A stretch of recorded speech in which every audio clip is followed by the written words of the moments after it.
Güney Hindistan'da Pondicherry, eski bir Fransız sömürgesi. 80'li yıllarda gitmiştim. Ama o dönemlerde bir gizemli bölgeden bahsediliyor da pek zamanım yoktu. Üstelik foto muhabiriydim o zamanlar.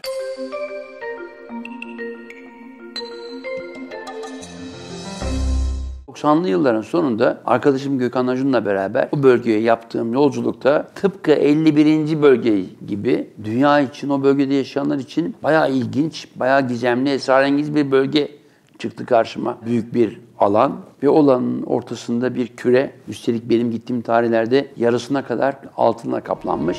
Şu anda inşa edilen bir küre. İçinden görüntü çekmek kesin yasak. Çünkü içinde garip bir kristal varmış. Ve bu kristal Almanya'da imal edilmiş. Kristalin özelliği güneş enerjisini alıp içeride çok farklı insanların medite edecek bir ışın alanı oluşturması. Ve uzaydan bakıldığında adeta bir galaksi görünümünde bir spiral şeklinde bir amfiteyatro. Bölge halkına sordum. Vallahi abuk subuk işlerin döndüğü bir yer diye tanımladılar. Yakındaki köylere gittim. Zaman zaman bizi çalışmaya çağırıyorlar ama ne olduğunu biz de bilmiyoruz dediler. O bölgeye yapmış olduğum ilk incelemede gözlerime inanamadığım neredeyse 30-40 metrelik bir küre, yerden yüksekliği ve bunun altınla kaplanan, üstelik parça parça. O parçaların da boyutunu yanlarına yaklaştığımda gördüm. 1 metrekarelik bir yuvarlak düşünün. Som altından. Bunlarla kaplanıyormuş. Neyse, girerken çekimlerimizi yaptık. Bilgi almak üzere gittiğimizde tabii ki birdenbire karşımızdakiler duvar. Konuşmak istemediler. Bize biraz da kötü baktılar ama garip. O anda geçen insanların dikkatleri benim üzerimde değildi. Ne ben ne de kameraman arkadaşım. Onlar başka şeyle ilgileniyorlardı. O X-File dizileri var ya, hani bir yere gidersiniz böyle karşınızda zombiler gelip geçer. Onun gibi bir manzara vardı. Herkes bir işle uğraşıyordu. Kimse bize bakmıyordu. Sadece Hintliler. Neyse bir bayan bulduk. Ben kendilerine Türkiye'den geldiğimi, buraya ilişkin bazı haberler duyduğumuzu, hatta bunun UFO'larla ilgili olup olamayacağı konusunda Türk basınında tartışmalar başlandığı için geldiğimi söyledim. Kadın düşündü, taşındı, birileriyle görüştü, telsiz konuşmaları. Ardından çekim izni olmaksızın oraya götüreceğini söyledi. Orville'de içinde gizemli kristal kürenin bulunduğu meditasyon küresine birazdan gireceğim. Ancak buradan sonra kamera çalışmıyor, yasak. O yüzden kamerasız giriyoruz. İnanılmaz bir inşaat alanı birincisi. Adeta bir dev bir amfiteyatro ama görüntü, tabii o zamanlar drone'umuz yoktu. Sonradan fark ettim. Hava görüntülerinden bir spiral şeklinde bir amfiteyatro. Onun tam ortasında kocaman bir küre ve üstü altınla kaplı. O altın plakalar neredeyse benim boyumda som altından yapılıyormuş.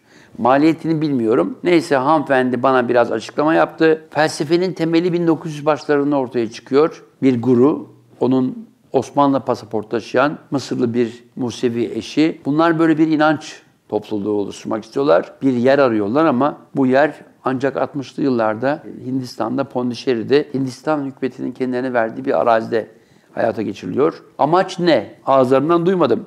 Sadece çevreden duydum. Dünyada birbirinden farklı toplumlar arasında çalışkanlığıyla, özel ritüelleriyle bir toplum oluşturulacak ve uzaydan gelenler zamanı geldiğinde o toplumu alacaklar. Peki bu bağlantı nasıl sağlanacak? O bağlantıda gariptir. Matri Mandir diye bir küre düşünün, som altında kaplı. İçinde aynı zamanda bir platform var. O platformu gezdim, görüntü yok. Ama ibadet için girenler bir ritüel bu. Tıpkı ihram giyer gibi tek parça, dikişsiz, bir de ayaklarında özel böyle ayakkabılar, bembeyaz tertemiz giysilerle girip bir ışık huzmesi etrafında toplanıp kendi ritüellerini, inançları gereği söylenmesi gereken artık sözler mi, ayetler mi onu bilemiyorum, onları söylüyorlar. Bir garip toplum. Bunlar şu anda dünyanın değişik ülkelerinden gelmiş farklı milletlerden binlerce insan. Peki bütün bunların finansmanları nereden sağlanıyor? Çünkü baktığımız zaman altın kaplı küre. Bir de içinde kristal bir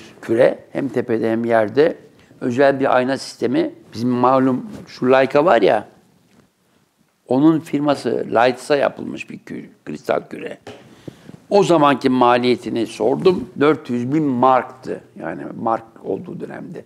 Euro'dan önce. Böyle bir kristal sistemi, arada bir yansıma, gece gündüz bir huzme ve huzmenin etrafında yapılan dini ritüel. Bütün bu maliyetleri kimin karşıladığını sorduğumda bayana bağışlarla dedi. Çünkü bu vakfın, bu oluşumun kurucusu yıllarca kendisi para aramış. Kendisi hayata veda ettikten sonra eşi bu görevi üstlenmiş. Dünyada bu tür şeyler, böyle gizemli alanlar hakikaten zenginlerin ilgisini çekiyor olacak ki milyonlarca dolar akmış ve o dolarlarla, eurolarla, paralarla kendi geleceklerine ilişkin o geleceğin simgesi olan galaksi görüntüsündeki bir alan, ortadaki o ibadetlerin yapıldığı küre ortaya çıkmış. Peki amaç ne?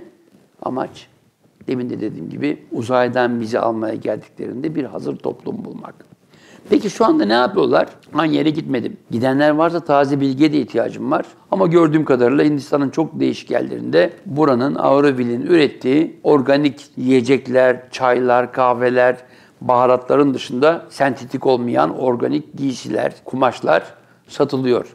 Yani bir şekilde legalize olmuş bir vakıf görüntüsünde. Ama benim gittiğim dönemde bizi oralara sokmak istemeyen, açıklamada bulunmak istemeyen, bana sadece oluşumu anlatan o bayanın, Hintli olmayan bayanın dedikleriyle çevreden duyduklarım diyor ki burası Auroville halen gizemini koruyor. Belki ileride tekrar giderim.